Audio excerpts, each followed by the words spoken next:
దేవునికి స్తోత్రములు చెల్లిస్తున్నాం. ఈ రాత్రి ఆయన సన్నిధి భాగ్యం దేవుడు మనకి అనుగ్రహించినందులకై ప్రభువుని స్తుతిస్తూ ఉన్నాం. మరియా యేసు ప్రభువుని ప్రసవించే దినాలు నిండినప్పుడు ప్రసవించడానికి పాపం ఎవరు చోటీలే కదా, చివరికి ఎక్కడ ప్రసవించాల్సి వచ్చింది? పశువుల తొట్టిలో ఆయనను పరుండి పెట్టినట్లుగా మనం చదువుతున్నాం. సువార్త కూడిక కూడా ఎవరు చోటీని కారణాన ఈ రాత్రి ఎక్కడ జరుపుకుంటున్నాం మనం? మంచిది. రాజులు మొదటి గ్రంథం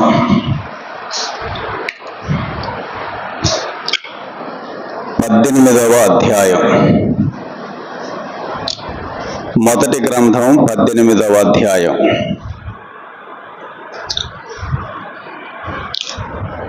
మొదటి 4 వచనాలు చదువుకుందాం. అనేక దినములైన తరువాత 3వ సంవత్సరం ముందు యెహోవా వాక్కు ఏలియాకు ప్రత్యక్షమై, నేను భూమి మీద వర్షము కురిపింపబోచున్నాను, నీవు వెళ్ళి అహాబును దర్శించుమని సెలవీయగా, అహాబును దర్శించుటకై ఏలియా వెళ్ళిపోయెను.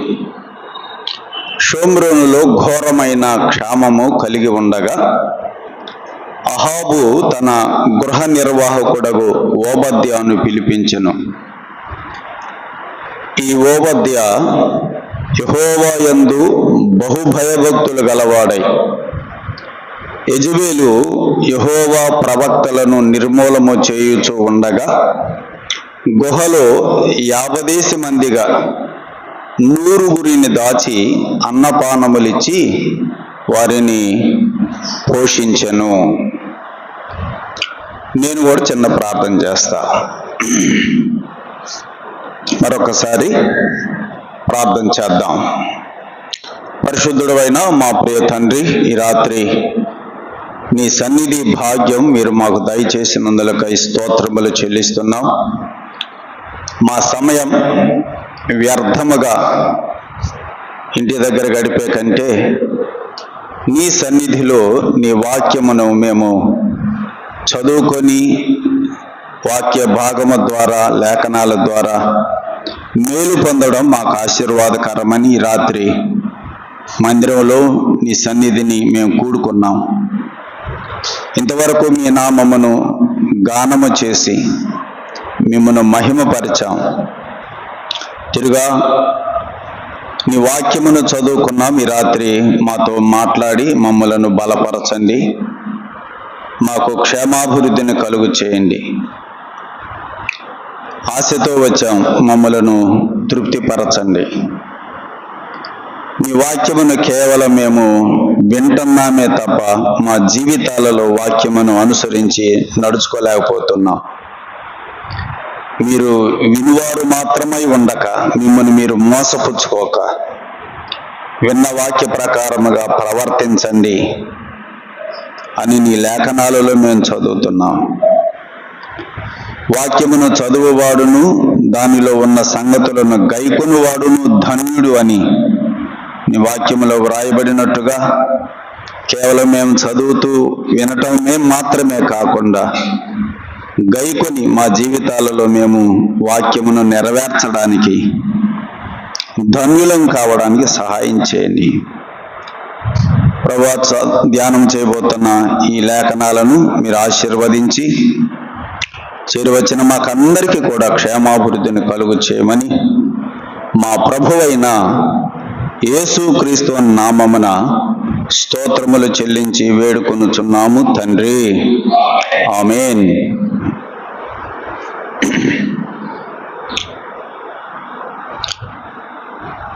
రాజులు మొదటి గ్రంథం 18వ అధ్యాయములో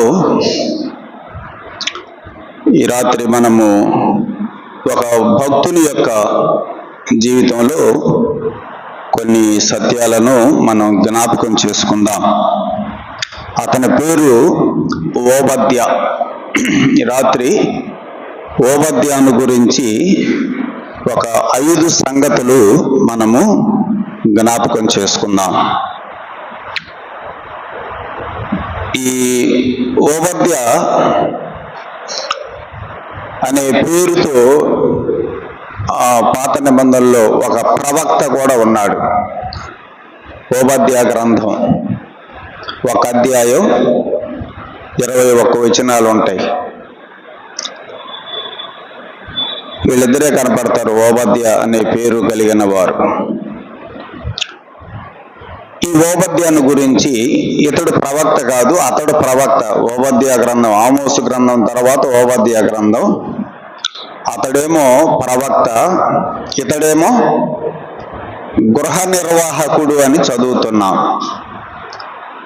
3వ వచనం చూడండి, 18వ అధ్యాయము 3వ వచనం. అహాబు తన గృహ నిర్వాహకుడగు ఓబద్యాను పిలిపించెను. ఓబద్య ఎవరు? గృహ నిర్వాహకుడు. గృహ నిర్వాహకుడు ఏం చేస్తాడు? గృహ నిర్వాహకుడు అంటే ఏంటి? గృహం అంటే ఇల్లు. గృహ నిర్వాహకుడు అంటే ఇక ఆ ఇంటిలో అన్ని పనులు నిర్వహించేది అతడే అన్నమాట. అది ఆ ఇంటికి సంబంధించిన ప్రతి పని, ప్రతి విషయాన్ని కూడా అతడే చూసుకుంటాడు. ఇక యజమానికి సంబంధం ఉండదు అన్నమాట. యజమాని పనులు యజమానులే. ఇక ఈ ఇంటిలో వాళ్ళకి ఏమేం కావాలి ఆ పనులన్నీ చూసేది ఎవరంటే గృహ నిర్వాహకుడు అన్నమాట. అది పొతీఫరు ఇంటిలో కూడా యోసేపు ఆ ఇంటి పని అంతా ఎవరికి అప్పగించేశాడు? పొతీఫరు యోసేపుకి అప్పగించేశాడు. ఇక ఆ ఇంటిలో ఏముందో ఏమి లేదో ఆ పొతీఫర్కి ఏం తెలియదు. వస్తాడు, తింటాడు, వెళ్ళిపోతాడు, అంతే. ఆహారం తినడం తప్ప ఇక అతడికి ఏమీ తెలియదని మనం అక్కడ చదువుతాం. ఆ ఇంటిలో ఉన్న పనులన్నీ చూసేది ఎవరంటే గృహ నిర్వాహకుడే. ఈ గృహ నిర్వాహకుడైన ఓబద్యాను గురించి మనం ఒక 5 సంగతులు ఈ రాత్రి జ్ఞాపకం చేసుకుందాం.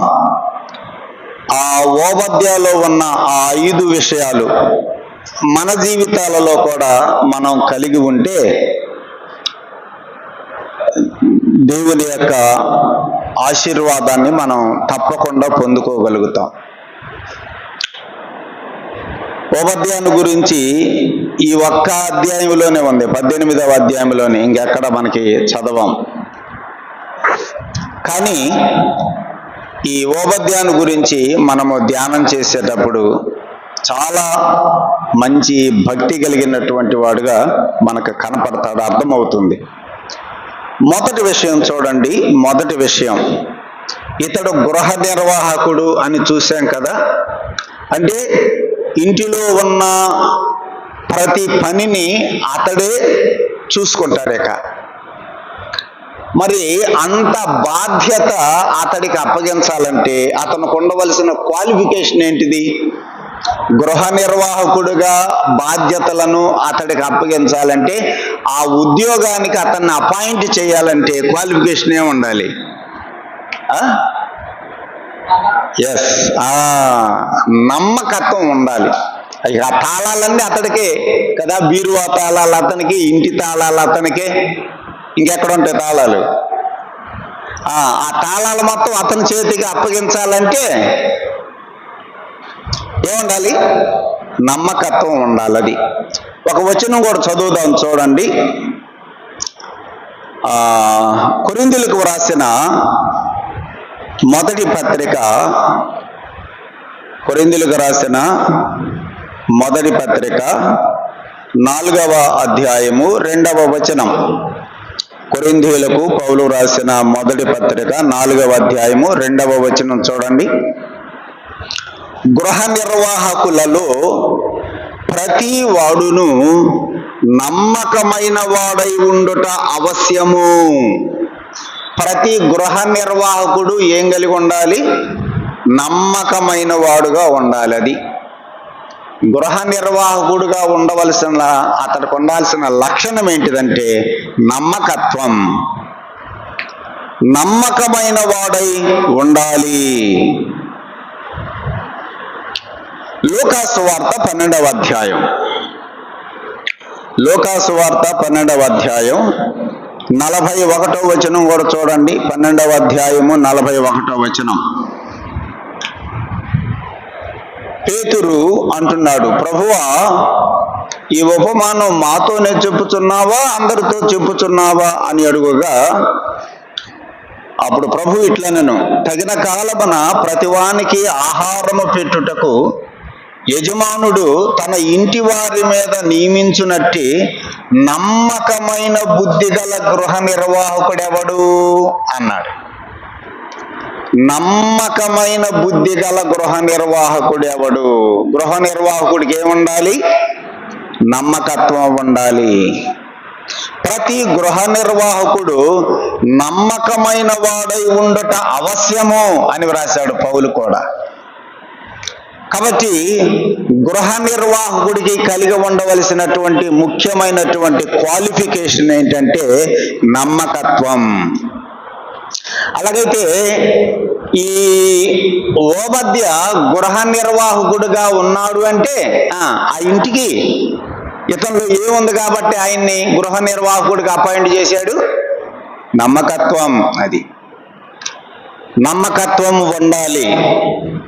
అలాంటప్పుడే ఆ బాధ్యత కలిగినటువంటి ఆ పనికి అతన్ని నియమిస్తారు.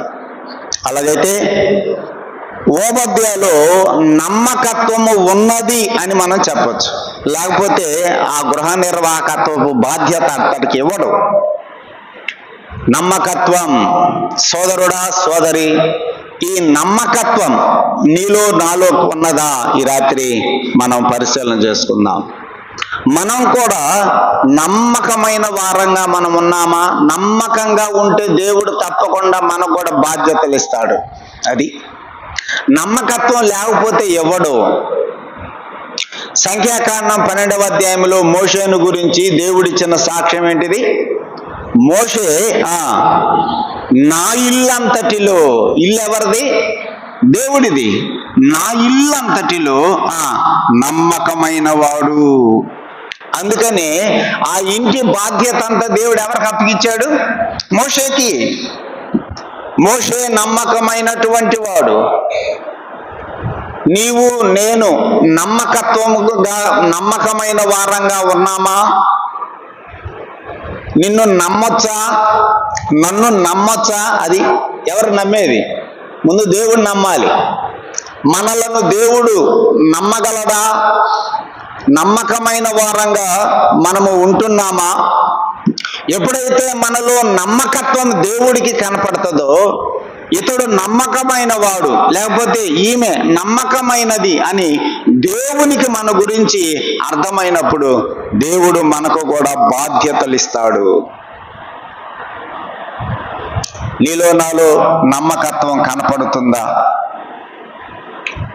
నెహెమ్యా గ్రంథములో కూడా 13వ అధ్యాయంలో నెహెమ్యా ఆ ప్రాకారాన్ని కట్టిన తర్వాత, యెరూషలేము చుట్టూ ప్రాకారాన్ని కట్టిన తర్వాత ఆ యూదులకు, ఆ యెరూషలేము పట్టణంలో ఉన్న యూదులకు కొన్ని బాధ్యతలను అప్పగించాడు. మనం ఆ సంగతులు అక్కడ చదువుతాం. బాధ్యతలను అప్పగించేటప్పుడు నెహెమ్యా కూడా ఏం చూసి బాధ్యతలు అప్పగించాడు? నమ్మకత్వమే. చూడండి 13వ అధ్యాయము, నెహెమ్యా గ్రంథం 13వ అధ్యాయము 13వ వచనం. 13వ అధ్యాయము 13వ వచనం, 12 కూడా చదువుతున్నా. అటు తరువాత యూదులందరూ ధాన్య ద్రాక్షారస తైలములలో 10వ భాగమును ఖజానాలోనికి తెచ్చిరి. ఖజానాలో ఏమున్నాయి? ధాన్యం ఉన్నది, ద్రాక్షారసం ఉన్నది, తైలము ఉన్నది. ఆ యూదులందరూ కూడా 10వ భాగాలు తీసుకొచ్చారు.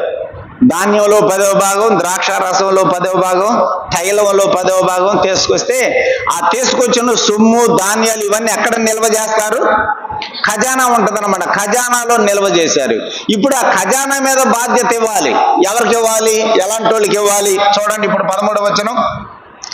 నమ్మకము గల మనుషులు అని పేరు పొందిన షెలెమ్యా అను యాజకుని, సాదోకు అను శాస్త్రిని, లేవీయులలో పెదాయాను ఖజానా మీద నేను కాపర్లనుగా నియమించి తిని. ముగ్గురిని నియమించాడు ఖజానా మీద కాపర్లుగా. ఖజానాలో ఏమున్నాయి? ధాన్యం ఉన్నది, ద్రాక్షారసం ఉన్నది, తైలం ఉన్నది.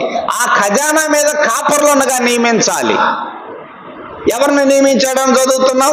షెలెమ్యాను, సాదోకును, తర్వాత పెదయాను నియమించాడు. ఎందుకు వాళ్ళ ముగ్గురిని నియమించాడు? మనం చదివినటువంటి మాట అక్కడ ఉన్నది, నమ్మకము గల మనుషులని పేరు ఉన్నది వాళ్ళకి. అది ఏ పేరు ఉంది వాళ్ళకి? వీళ్ళు నమ్మకమైన మనుషులనే పేరుంది. సంఘంలో నీకు నాకు ఏ పేరుంది?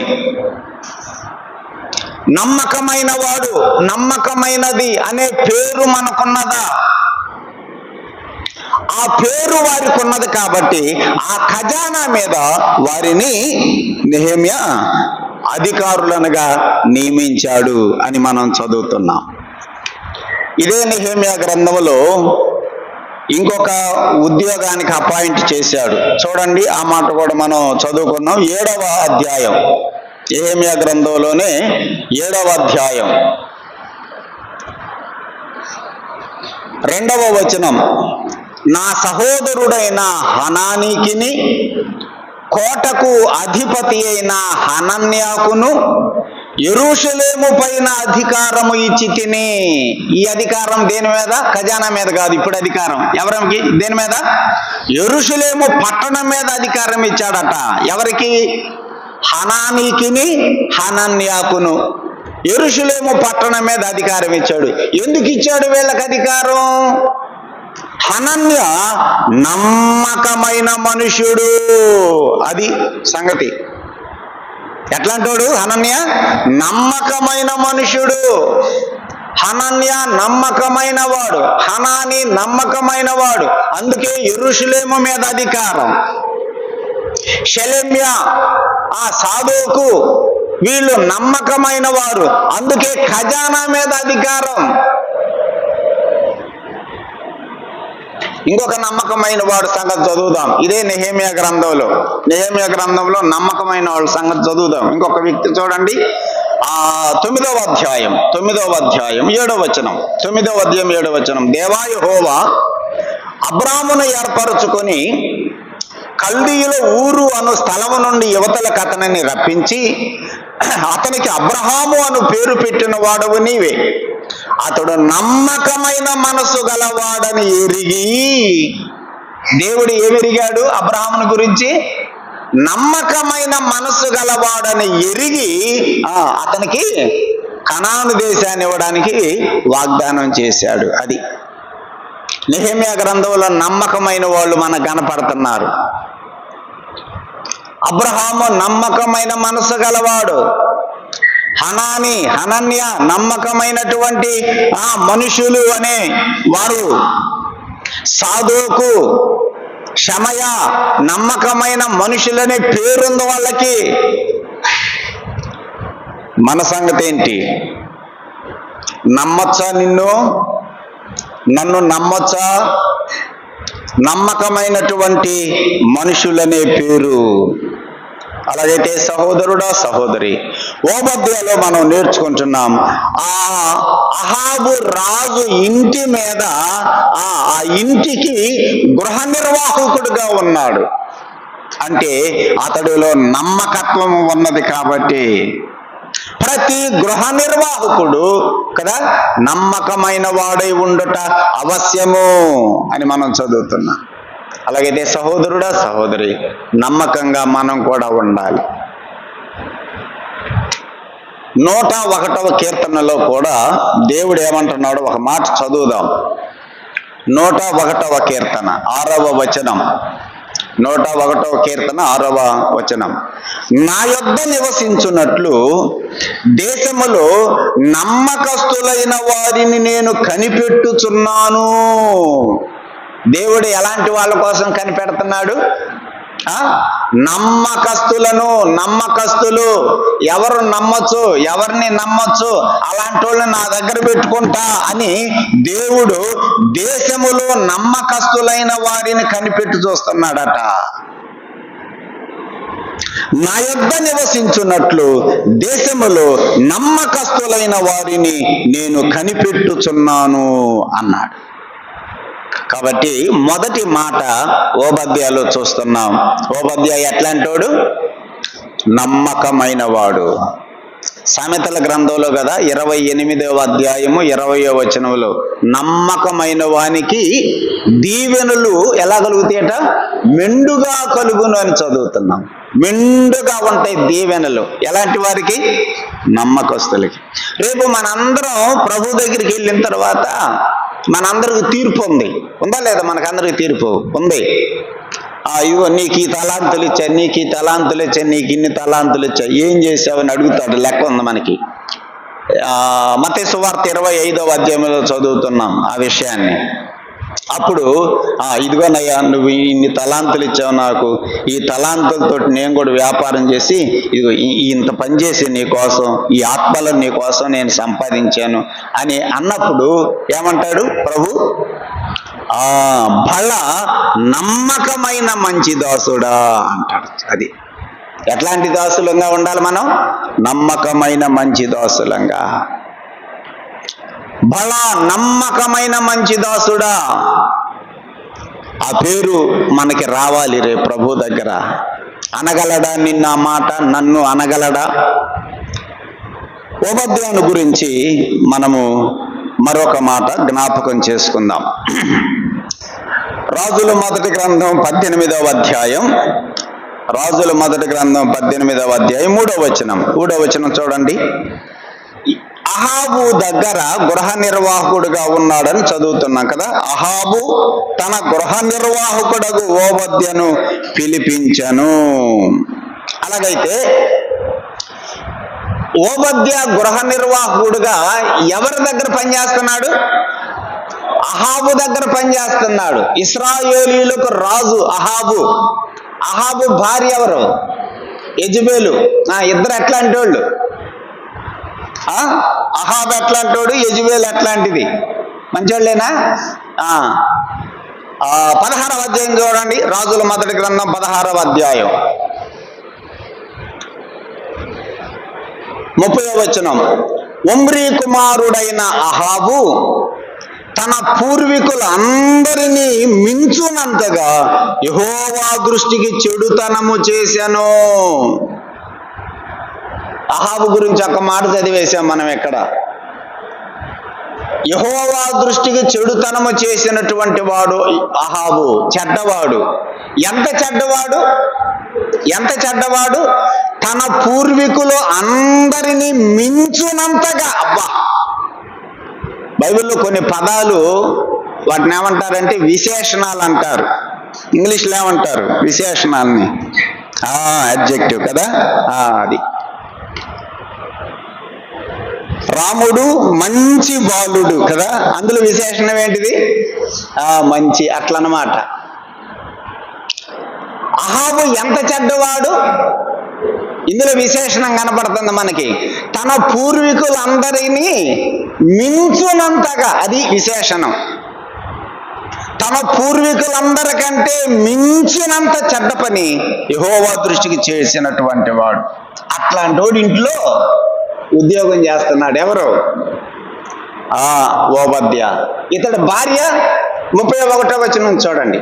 నెబాతు కుమారుడైన యెరోబాము జరిగించిన పాపక్రియలను అనుసరించి నడుచుకొనుట స్వల్ప సంగతి అని అనుకుని అతడు సీదోనియులకు రాజైన యెజ్బయలు కుమార్తె అయిన యెజబెలును వివాహము చేసుకొని. అహాబు ఎవరిని వివాహం చేసుకున్నాడు? యెజబెలును వివాహం చేసుకుని బయలుదేవతలను పూజించుచు వానికి మ్రొక్కుచూ ఉండెను. యెజబెలును వివాహం చేసుకున్నవాడు ఏలియాను చంపుతానంది ఎవరు? ఈమె కదా. ఏలియా భయపడి పారిపోయి, చాలా దూరం పారిపోయి ఒక చెట్టు కింద పడుకొని నిద్రపోయాడు. ఎవరికి భయపడి? ఈమెకే, యెజబెలుకే భయపడి. ఇప్పుడు చెప్పండి, ఇట్లాంటి అహాబు దగ్గర ఇటువంటి యెజెబెలు ఇంటిలో గృహ నిర్వాహకుడిగా ఉద్యోగం చేయాలంటే కత్తి మీద అంటారు కదా, కత్తి మీద సాము కదా. అది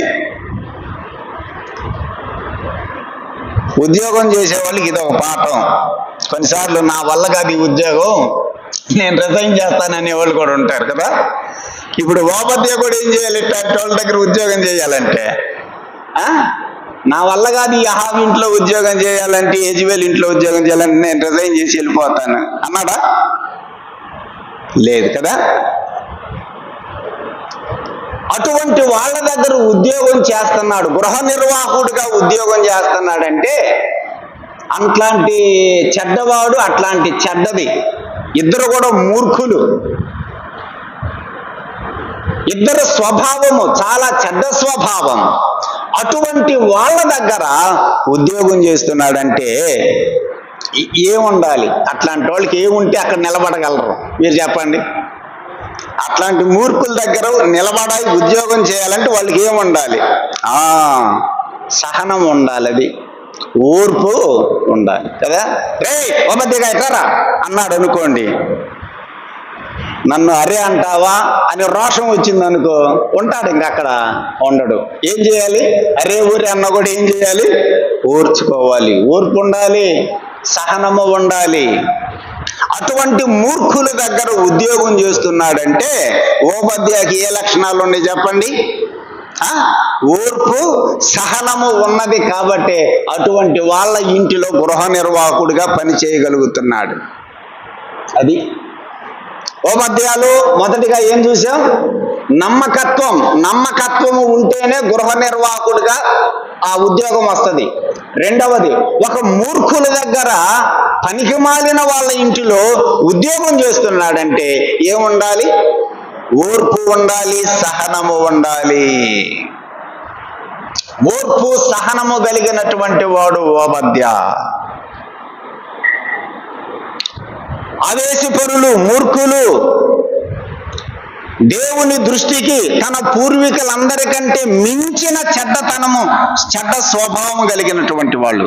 యెజెబెలు గురించి మనం అక్కడ చదువుతున్నాం కదా. 4వ వచనం ఒకసారి చూడండి, 18వ అధ్యాయం 4వ వచనం. యెజెబెలు యెహోవా ప్రవక్తలను నిర్మూలము చేయుచుండగా, ఒక ఆడ మనిషి ప్రవక్తలను ఏం చేస్తుంది? చంపుతుంది. సహజంగా మగవాళ్ళు చంపటం చూస్తున్నాం కానీ ఆడవాళ్ళు కూడా చంపుతున్నారు, ఇప్పుడు కూడా చంపుతున్నారు లేండి కదా. భర్తను చంపిన భార్య కదా, పేపర్లు వస్తున్నాయి రావట్లేదా? ఇప్పుడు కూడా చంపుతున్నారు. యెజెబెలు అటువంటిది, ప్రవక్తలను చంపే చెడ్డ స్త్రీ. అహాబు చెడ్డవాడు, దుర్మార్గుడు. అటువంటి ఇంటిలో ఓబద్య ఉద్యోగం చేస్తున్నాడంటే ఎంత ఓర్పు, ఎంత సహనము ఉండాలి.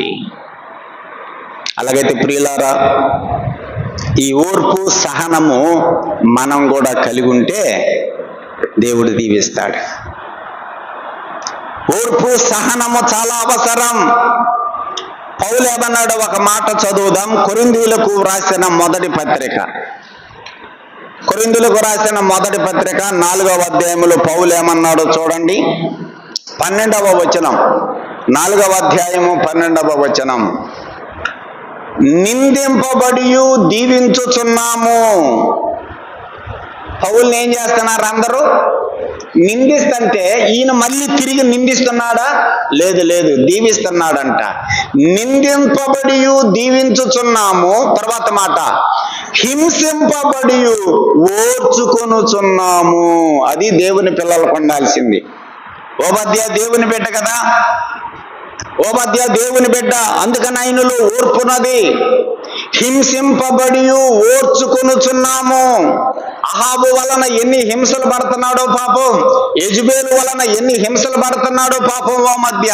అయినా కూడా వాటన్నింటినీ కూడా ఏం చేస్తున్నాడు ఓబద్య? ఓర్చుకుంటున్నాడు. ఆ ఓర్పు ఉంటేనే వాళ్ళ దగ్గర ఉద్యోగం చేయగలడు, అంతే. ఆ ఓర్పు లేకపోతే ఎప్పుడో రిజైన్ చేసి వెళ్ళిపోయి ఉండేవాడే ఓబద్య. నీకు నాకు ఓర్పు ఉండాలి. అమ్మా ఓర్పు ఉన్నదా? అయ్యా ఓర్పు ఉన్నదా? పౌలు కూడా వ్రాసిన మాట ఇప్పుడు మనం చదువుతున్నాం కదా, హింసింపబడి ఓర్చుకొనుచున్నాము.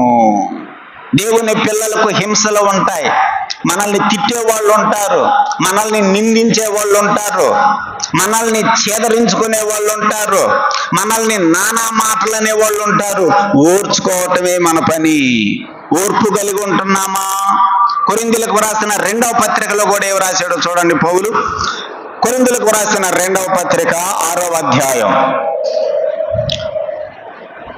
2వ పత్రిక 6వ అధ్యాయము 5వ వచనం చదువుకుందాం. 5వ వచనం, శ్రమల యందును, ఇబ్బందుల యందును, ఇరుకుల యందును, దెబ్బల యందును, చెరసాలలలోను, అల్లర్లలోను, ప్రయాసములలోను, జాగారములలోను, ఉపవాసములలోను మిగుల ఓర్పు గలవారమై ఉన్నాము. ఎంత ఓర్పు? మిగుల ఓర్పు. ఇందులో విశేషణం చెప్పండి. మిగుల, అది ఓర్పు కలిగి ఉన్నాము కాదు, ఎంత ఓర్పు ఉన్నదట? మిగుల ఓర్పు గలవారమై ఉన్నాము. అట్లాంటి పదాలు పట్టుకోండి. మిగుల ఓర్పు గలవారమై ఉన్నాము. ఏ ఏ విషయాల్లో ఓర్పట? శ్రమల యందు, ఇబ్బందుల యందు, ఇరుకుల యందు, దెబ్బలు, చెరసాలలు, అల్లర్లు, ప్రయాస, జాగారము, ఉపవాసాలు, ఇవన్నీ కూడా పౌలుకి సంభవిస్తున్నా కూడా ఏం చేస్తున్నాడు? వీటన్నింటినీ ఓర్చుకుంటున్నాడు. మనకి ఉందా? ఓర్చుకోలేకపోతున్నాం. సోదరుడా, సోదరి, పౌలును చూడు, ఓబద్యాను చూడు. పౌలును చూడు, ఎంత ఓర్చుకుంటున్నాడు. ఓబద్యను చూడు, ఎంత ఓర్చుకుంటున్నాడు. నీవు నేను కూడా ఓర్చుకోవాలి. మనలను కూడా నిందించేవారు, మనలను కూడా తోలనాడేవారు, మనలను కూడా అపార్థం చేసుకునేవారు, దూషించేవారు, కొట్టేవారు, తిట్టేవారు, నానా మాటలు అనేవారు ఉంటారు. ఏం చేయాలి? మనం ఓర్చుకోవాలి. మిగుల ఓర్పు గలవారమై ఉన్నాము అని వ్రాశాడు. యేసు ప్రభు సంగతి కూడా చూడండి, ఒక మాట చదువుదాం. హెబ్రీలకు రాసిన పత్రిక 12వ అధ్యాయం, హెబ్రీ పత్రిక 12వ అధ్యాయములో యేసు ప్రభువుని గురించి కూడా పౌలు ఒక మాట వ్రాశాడు. 3వ వచనం చూడండి. మీరు అలసట పడకయు మీ ప్రాణములు విసుకకయు ఉండునట్లు పాపాత్ములు తనకు వ్యతిరేకముగా చేసిన తిరస్కారమంతయు ఓర్చుకొనిన ఆయనను తలంచుకొనుడి. ఎవరిని తలంచుకోమన్నాడు పౌలు? ఆయనను తలంచుకోండి. యేసు ప్రభువుని గుర్తు చేసుకోండి. యేసు ప్రభువుని మనసులోకి తెచ్చుకోండి. ఏం చేశాడు యేసు ప్రభు? యేసు ప్రభు ఏం చేశాడట? ఓర్చుకున్నాడు. ఏం ఓర్చుకున్నాడు యేసు ప్రభు? అక్కడే చెప్పాడు చూడండి. పాపాత్ములు తనకు వ్యతిరేకముగా చేసిన తిరస్కారం అంతా ఓర్చుకున్నాడు. యేసు ప్రభువుని తిరస్కరించారు పాపాత్ములు. యేసు ప్రభువుని తిరస్కరించారు. యేసు ప్రభు మాకు అక్కర్లేదు, వాడిని సిలువ వేసి చంపండి. అయినా కూడా యేసు ప్రభువు ఓర్చుకున్నాడు. మనల్ని తిరస్కరిస్తుంటే మనం ఓర్చుకోగలమా? అందుకనే పౌలు రాస్తున్నాడు, యేసు ప్రభువుని తలంచుకోండి. యేసు ప్రభువుని మీ మనసులో గుర్తు తెచ్చుకోండి. ఆయన ఓర్చుకున్నట్టుగా మీరు కూడా ఓర్చుకోండి మిమ్మల్ని ఎవరన్నా తిరస్కరిస్తుంటే. పౌలుని తలంచుకోండి, ఓబద్యాను తలంచుకోండి, వాళ్ళంతా ఓర్చుకున్నారు. ప్రసంగి గ్రంథం 10వ అధ్యాయం, ప్రసంగి గ్రంథం 10వ అధ్యాయము 4వ వచనం చూడండి. 10వ అధ్యాయం 4వ వచనం. ఏలువాడు నీ మీద కోపపడిన ఎడల, మన పై ఆఫీసర్ ఉంటాడు, మనల్ని ఏలు ఆఫీసర్ ఉంటాడు. ఆ ఏ ఆఫీసర్ కోపం వచ్చి మన మీద కోపపడతాడు. అప్పుడు ఏం చేయకూడదట? ఏలువాడు నీ మీద కోపపడిన ఎడల నీ ఉద్యోగము నుండి నీవు తొలగిపోకుము. ఉద్యోగానికి రిజైన్ చేసి రాబాకు అంటున్నాడు. నీ పై ఆఫీసర్ నీ మీద కోపడితే చీపో అని రిజైన్ చేసి రాబాకు. ఏం చేయమన్నాడు మరి? చూడండి ఏమన్నాడు, ఓర్పు గొప్ప ద్రోహ కార్యములు జరగకుండా చేయును. అది ఓర్చుకో. నీ పై ఆఫీసర్ ఒక మాట అంటే ఓర్చుకో. ఆ ఓర్పు లేకుండా నువ్వు రిజైన్ చేసి వస్తే నీ సంగతి ఏంది తర్వాత? నాకు తెలిసిన ఆయన ఉన్నాడు, ఆయన రైల్వేలో ఉద్యోగం చేసేవాడు.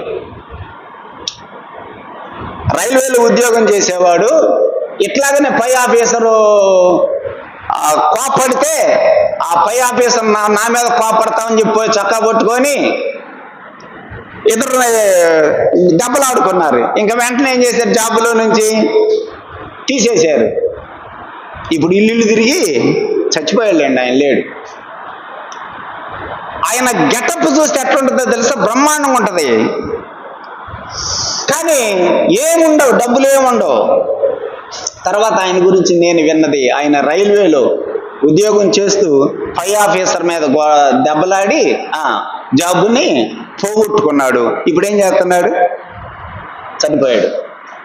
సోదరుడా, సోదరి, ఓర్పు కలిగి ఉంటే అప్పుడే అదే ఓర్పు ఆయనకు ఉందనుకో, ఇంకా ప్రమోషన్ వచ్చి ఇంకా పై స్థాయికి వెళ్ళి ఉండేవాడేమో కదా. ఓర్పు అవసరం. దేవుని వాక్యం చెప్పేది అదే. ఓర్పు గొప్ప ద్రోహ కార్యములు జరగకుండా చేస్తుంది. ఓబద్యాలో ఏముంది చెప్పండి? అహాబు దగ్గర, యెజెబెలు దగ్గర ఉద్యోగం చేస్తున్నాడంటే గృహ నిర్వాహకుడిగా అతడిలో ఏముండాలి? ఓర్పు ఉన్నది. ఇంకోటి ఏం చెప్పుకున్నాం? ఓర్పుతో పాటు సహనం. అది సహనము కూడా ఓబద్యాలో ఉన్నదని మనం చెప్పొచ్చు. ఆ ఓర్పు సహనము ఉన్నది కాబట్టి వాళ్ళిద్దరి దగ్గర నిలబడి ఉద్యోగం చేయగలిగాడు ఓబద్య. సోదరుడా, సోదరి, మనకు కూడా సహనము ఉండాలి. పౌలు ఏమని వ్రాసాడు చూడండి. ఫిలిప్పీలకు వ్రాసిన పత్రిక 4వ అధ్యాయం. ఫిలిప్పీ పత్రిక 4వ అధ్యాయం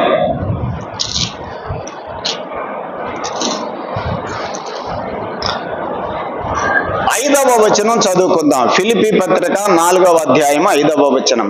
మీ సహనమును సకల జనులకు తెలియబడనీయుడి అన్నాడు. మన సహనం ఎంతమందికి తెలియాలి? సకల జనులకు తెలియబడనీయుడి అని వ్రాశారు. మన సహనము ఇతరులకు తెలుసా? మన సహనము ఎదుటి వారికి అర్థమవుతుందా? మనకెంత సహనం ఉందో, మనకు ఎంత ఓర్పు ఉందో ఎదుటి వారికి అర్థమవుతుందా? మనలో ఓర్పు ఉన్నదని, మనలో సహనం ఉన్నదని ఎదుటి వాళ్ళకి తెలుసుకోగలుగుతున్నారా? పౌలు రాస్తున్నాడు, మీ సహనమును సకల జనులకు తెలిసేటట్లుగా సహనము కలిగి ఉండండి అని రాస్తున్నాడు. నీవు ఓర్పు గలవాడవని, సహనము గలవాడవని నీ ఇంటిలో వాళ్ళు చెప్పగలరా? నీవు ఓర్పు గలదానవని, సహనము గలదానవని నీ ఇంటిలో వారు చెప్పగలరా? ఆలోచన చేయి. ఆ ఓర్పు సహనము ఓబద్యాలో చూస్తున్నాం. యేసు ప్రభువుని తలంచుకోండి.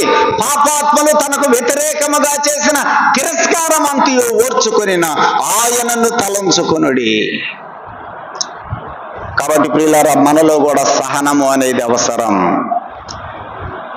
యేసు ప్రభువు ఎఫెసీ సంఘానికి, ఆ సంఘపు దూతకు ఉత్తరం రాస్తూ ఏమని వ్రాసాడో చూడండి. ప్రకటన గ్రంథం 2వ అధ్యాయం.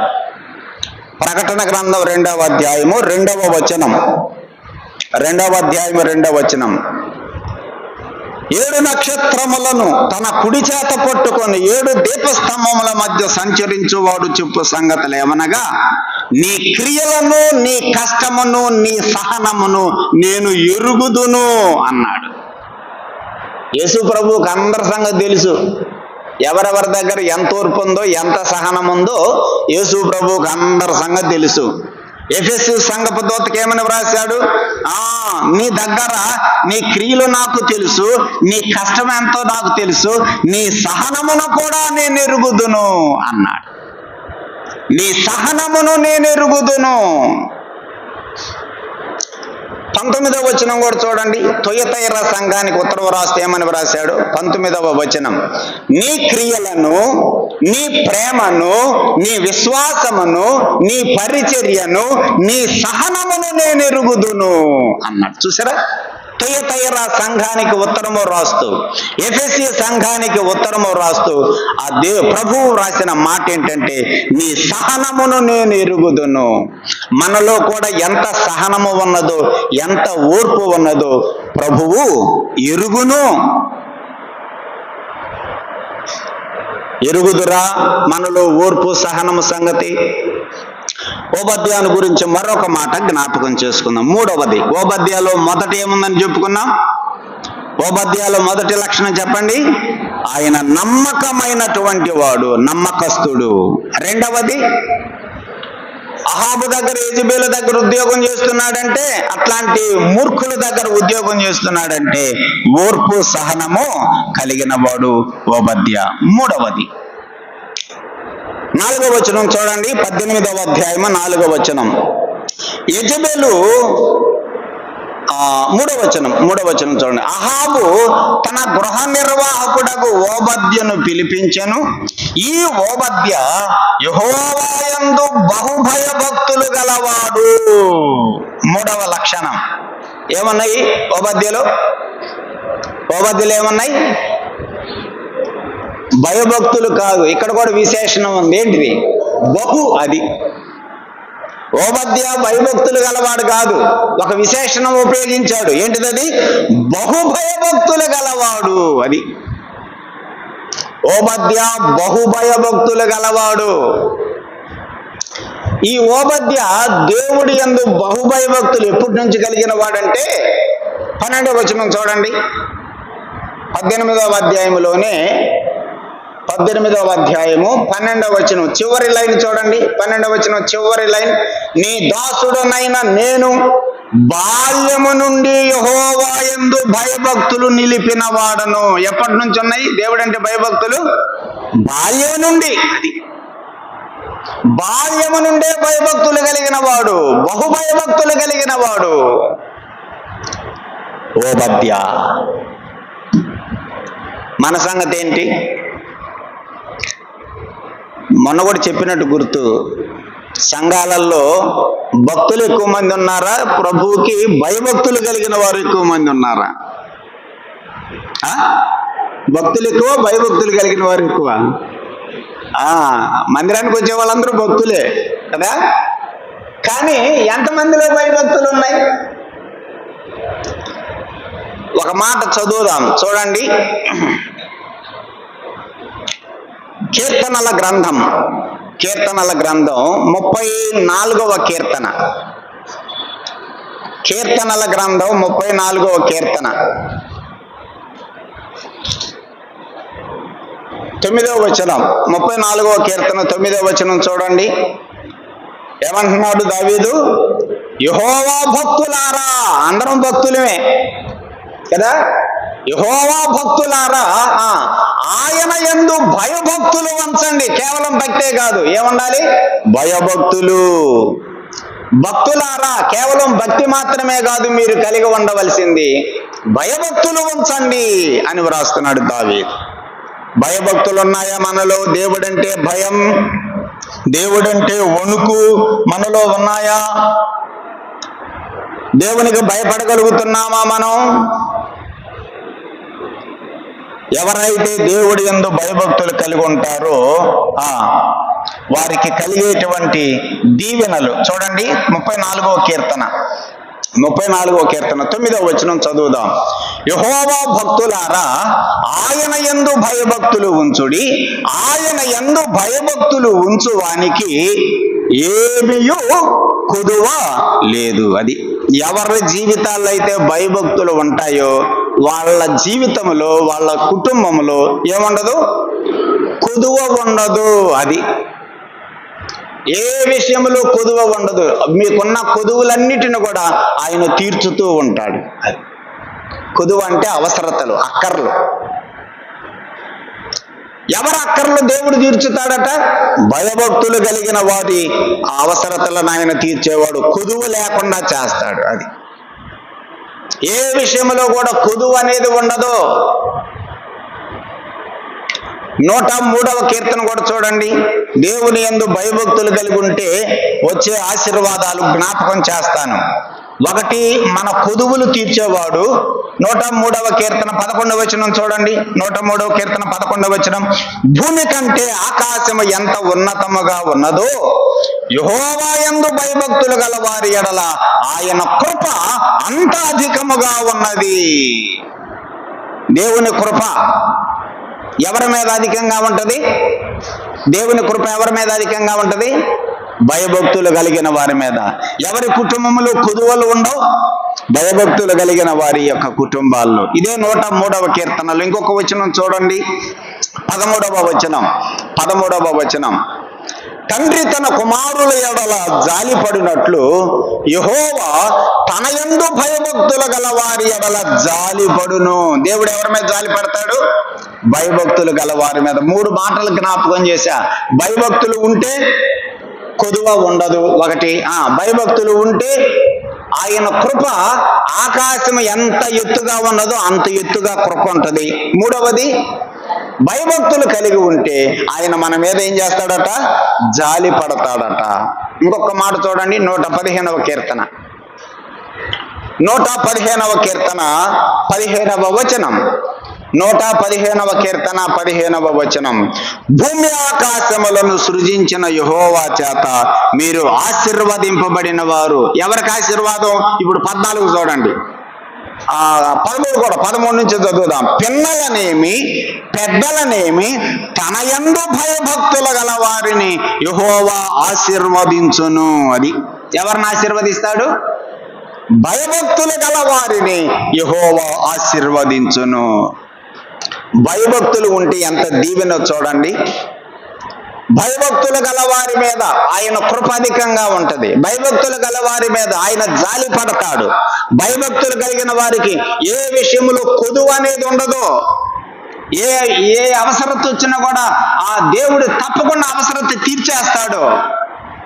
భయభక్తులు గల వారిని ఆయన ఏం చేస్తాడట? ఆశీర్వదిస్తాడు. ప్రియులారా, 3 విషయాలు ఓబద్యలో మనం చూస్తున్నాం. నమ్మకస్తుడు, ఓర్పు సహనము కలిగినటువంటి వాడు, దేవుని ఎడల బహుగా భయభక్తులు కలిగినటువంటి వాడు. 4వ మాట చెప్పుకుందాం. 4వ వచనం చూడండి. 18వ అధ్యాయం 4వ వచనం, యెజబెలు యెహోవా ప్రవక్తలను నిర్మూలము చేయుచుండగా గుహలో 50 మందిగా 100 దాచి అన్నపానములు ఇచ్చి వారిని పోషించెను. ఎంతమందిని పోషిస్తున్నాడు? ఎంతమంది ప్రవక్తలను పోషిస్తున్నాడు? 100 మంది ప్రవక్తలను పోషిస్తున్నాడు. ఎక్కడ పెట్టాడు వాళ్ళని తీసుకెళ్ళి? ఒక గుహలో. ఒక్కొక్క గుహలో ఎంతమందిని పెట్టాడంటే 50 మందిని. ఒక గుహలో 50 మందిని, ఇంకొక గుహలో 50 మందిని పెట్టి ఎందుకు దాచిపెట్టాడు వాళ్ళని? యెజబెలు చంపుతుంది. యెజబెలు కంటపడకుండా దేవుని ప్రవక్తలను దాచిపెట్టి వారిని ఏం చేస్తున్నాడట? పోషిస్తున్నాడట. ఒక వ్యక్తిని పోషించాలంటే ఒక రోజుకి ఎంత ఖర్చు అయింది? లెక్క కట్టండి. ఒక వ్యక్తిని ఒక రోజు పోషించాలంటే ఎంత ఖర్చు అయింది? ఒకరికి ఒక మాట చెప్పేసేయండి. ఎంత? ఒక 100 రూపాయలు అయిద్దా? 200 అయిద్దా? ఉదయం పూట టిఫిన్, మధ్యాహ్నం భోజనం, రాత్రి భోజనం. సరే, ఒక 100 రూపాయలు వేసుకో. 100 మందికి తొందర లెక్కలేండి. 100 × 100 10,000. ఎన్ని రోజులు అది? ఒక రోజుకి ఎంత ఖర్చు పెడుతున్నాడు ఓబద్య? 10,000. నువ్వెంత ఖర్చు పెడుతున్నావు? నీ ఇంటికి కాదు, ప్రవక్తలకి, దేవుని సేవకులకి. చూసారా? ఒక ఉద్యోగస్తుడు ఒక గృహ నిర్వాహకుడుగా ఉద్యోగం చేస్తూ 100 మంది ప్రవక్తలను పోషిస్తున్నాడు. ఎంత ఖర్చు పెడుతున్నాడు చూడండి. సోదరుడా, సోదరి, ఎంతగా ఖర్చు పడుతున్నాడో. నాకు పౌలు చెప్పిన మాట జ్ఞాపకానికి వస్తుంది. నన్ను నేనే మీ కొరకు వ్యయపరుచుకుంటాను అని వ్రాశాడు. నాకు కలిగిన సమస్తమును నాకు నేనే మీకోసం ఖర్చు పడతా, నన్ను నేనే ఖర్చు చేసుకుంటా అని వ్రాస్తాడు. 100 మంది ప్రవక్తలను పోషించినటువంటి వాడు ఓబద్యా. ఎంతగా తన డబ్బు ఖర్చు పెట్టాడో ఇక ఆలోచన చేయండి. యెజబెల్ కంట్లో పడకూడదు. మళ్ళీ ఈయన ఆహార పదార్థాలు పంపించటం, యెజబెల్ చూడకూడదు, అహాబు చూడకూడదు కదా. ఎంత రహస్యంగా వాళ్ళకి ఆహార పదార్థాలు పంపించాలి, నీళ్లు కూడా పంపించాలి. 100 మందికి నీళ్లు పంపాలి. మళ్ళీ అన్నపానములు అన్నాడు కదా, అన్నంతో పాటు పానం అంటే నీళ్లే కదా. వాటర్ బాటిల్స్ కూడా పంపుతున్నాడు. 100 మందికి వాటర్ బాటిల్స్ ఎన్ని తాగుతారు చూడండి ఇక్కడ రోజుకి. ఎంత ఖర్చు పెడుతున్నాడో మనం ఆలోచన చేయొచ్చు. ఓబద్యావలే దేవుని పరిచర్య కొరకై, దేవుని సేవ కొరకై, దేవుని సేవకుల కొరకై మన యొక్క సమర్పణ ఎలాగో ఉన్నది. ఇక ఆ విషయాన్ని మీరే ధ్యానం చేయండి. 4 మాటలు చెప్పుకున్నాం. చివరిగా 5వ మాట చెప్పుకుందాం ఓబద్యాను గురించి. 7వ వచనం చూడండి. 7వ వచనం, ఓబద్యా మార్గమున పోవుచుండగా ఏలియా అతనిని ఎదుర్కొనెను. అహాబు ఏమో నేను ఈ రోడ్డున వెళ్తాను, నువ్వు ఆ రోడ్డును పో, ఈ పశువులకి మేత కోసం ఎక్కడన్నా దొరికిద్దామని నిద్ర బయలుదేరారు.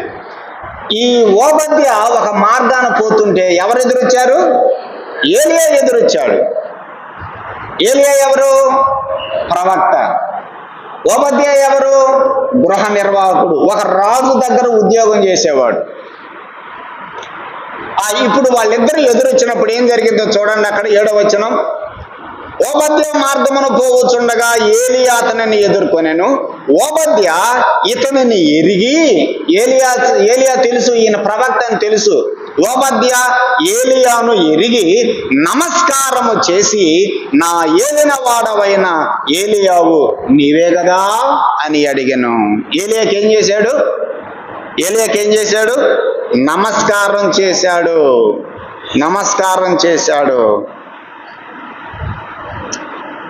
ఓబద్యాకు రోజు అందరూ ఏం చేసేవాళ్ళు? ఓబద్యా రోడ్డు మీద వస్తుంటే అందరూ ఏం చేసేవాళ్ళు? ఆ షోమ్రోను పట్టణంలో వాళ్ళందరూ అహాబు దగ్గర ఉద్యోగం చేసేవాడు కదా. అహాబుకు ముఖ్యమైనటువంటి వాడు. అతనికి ఏం చేస్తున్నారు? అందరూ ఓబద్యాకు నమస్కారం చేసేవాళ్ళు. ఇప్పుడు ఈ ఓబద్యా ఎవరికి నమస్కారం చేస్తున్నాడు? ఏలియాకు నమస్కారం చేస్తున్నాడు. ఏలియాకే కానీ ఏలియా ఎవరు? దేవుని ప్రవక్త, దైవజనుడు. అది ఒక దైవజనుడికి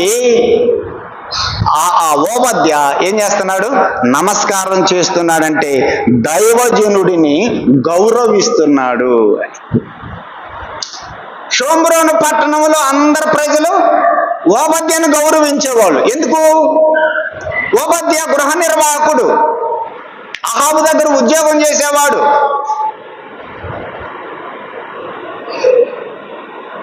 అందరూ ఓబద్యాకు నమస్కారం చేస్తుంటే ఇప్పుడు ఈ ఓబద్యా వెళ్ళి ఎవరికి నమస్కారం చేస్తున్నాడు? ఒక దైవజనుడికి నమస్కారం చేస్తున్నాడు. అంటే ఓబద్యా దేవుని సేవకులను ఏం చేసేవాడు? గౌరవించేవాడు. దేవుని సేవకులను గౌరవించేటువంటి వారంగా మనం కూడా ఉండాలి. నమస్కారం చేస్తున్నాడు. నమస్కారం అంటే ఎట్లా చేసి ఉంటాడు చెప్పండి? నమస్కారం అంటే ఇంతేనా? ఎట్లన్నాడా? ఎట్లనే ఉంటాడు? ఎట్లన్నాడా? హాయ్ బ్రదర్, మనం ఏం చేస్తామంటే కదా, చేతి ఒక్కసారి ఎట్టేది ఆకాశంలోకి, యాంగిల్ కూడా ఎట్టు పెట్టేస్తాం. హాయ్ బ్రదర్, వందనాలు అంటాం కదా. ఎట్లా చెప్పం మనం కదా. మన స్టైలే వేరు. నమస్కారం చేసాను, పవిత్రమైన ముద్దు పెట్టుకొని ఒకరికి ఒకరు ఏం చేసుకోమనుంది? వందనాలు చేసుకోమన్నా, సెల్యూట్ కొట్టమనుందా? ఒకరికొకరు వందనములు చేసుకున్నాడు. వందనాలంటే ఎట్టు చేసుకోవాలి కదా. కొంతమంది ఎదురు చెయ్యి ఇట్టు కూడా ఎత్తరు, నవ్వుతారంటే. దేవుని సేవకులను ఏం చేయాలి? మనం గౌరవించాలి. అది ఓబద్య దైవజనుడైనటువంటి ఏలియాను గౌరవిస్తున్నాడు, నమస్కారం చేస్తున్నాడు. దైవ సేవకులను గౌరవించేటువంటి వారంగా మనము ఉండాలి. ఎలీషా షూనేము పట్టణానికి వచ్చినప్పుడు ఎలీషాను ఎవరు గౌరవించారు?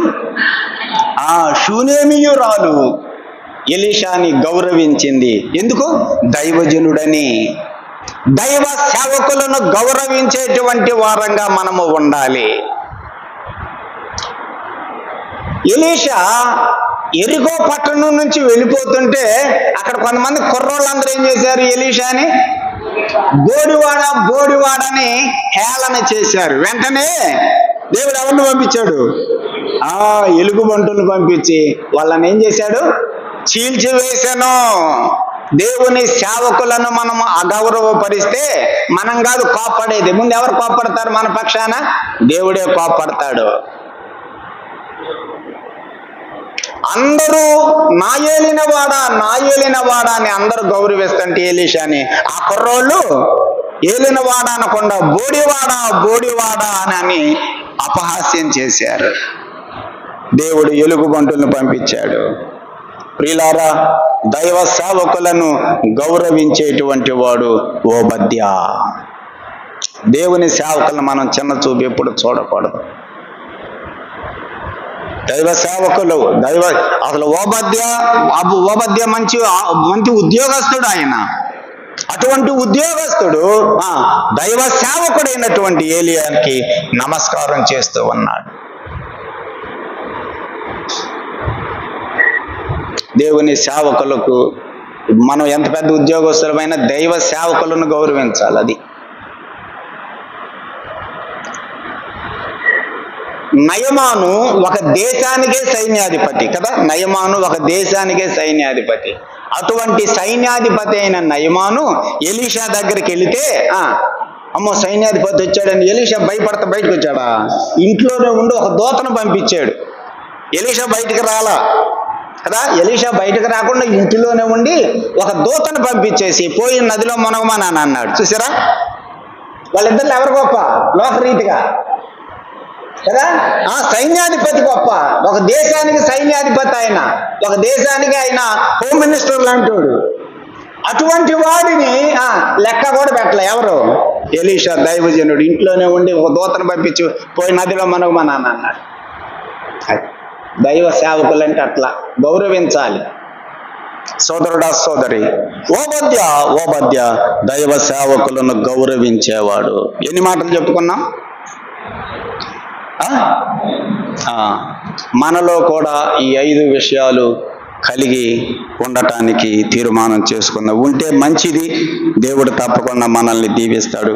ఒకవేళ ఏ విషయములోనన్నా మనలో కొదువు కనపడుతుంటే ఈ రాత్రి సరి చేసుకుందామా? నమ్మొచ్చా నిన్ను? నీవు నమ్మకమైన వాడవేనా? నమ్మకమైన దానవేనా? 2 ఓబద్యాలో రెండోది ఏంటిది? అహాబు దగ్గర యెజబెలు దగ్గర ఉద్యోగం చేయాలంటే ఏముండాలి? ఓర్పు సహనము ఉండాలి. అట్లాంటి మూర్ఖుల దగ్గర పనిచేయాలంటే ఓర్పు సహనం కావాలి. ఓర్పు సహనము కలిగిన వారిద్దరు. 3వది బహుభయభక్తులు కలిగిన వాడు ఓబద్య. బాల్యం నుండి బహుభయభక్తులు కలిగినటువంటి వాడు. భయభక్తులు లేకపోతే ఎట్లా? భయభక్తులు ఎవరిలో ఉన్నాయో వాళ్ళని దేవుడు ఆశీర్వదించేది. వాళ్ళ మీదే జాలి పడతాడు, వాళ్ళ మీదే కృప చూపిస్తాడు, వాళ్ళకే కొదువు లేకుండా చేస్తాడు దేవుడు. భయభక్తులు కలిగి ఉందాం. 4వది ప్రవక్తలను 100 మందిని పోషించడానికి ఎంత ఖర్చు పెట్టాడో మనం ఇక ఊహించుకోవచ్చు. మనం కూడా దేవుని పరిచర్య కొరకు, దైవ సేవకుల కొరకు మనము కూడా రీతిగా దాతృత్వం కలిగి ఉండాలి. చివరిగా 5వది దైవ సేవకులను గౌరవించేవాడు. మనం కూడా దైవ సేవకులను గౌరవించాలి. ప్రార్థన చేద్దాం. సహోదరుడు రామారావు గారు వచ్చి ప్రార్థన చేస్తారు, కూడిక ముగిస్తారు.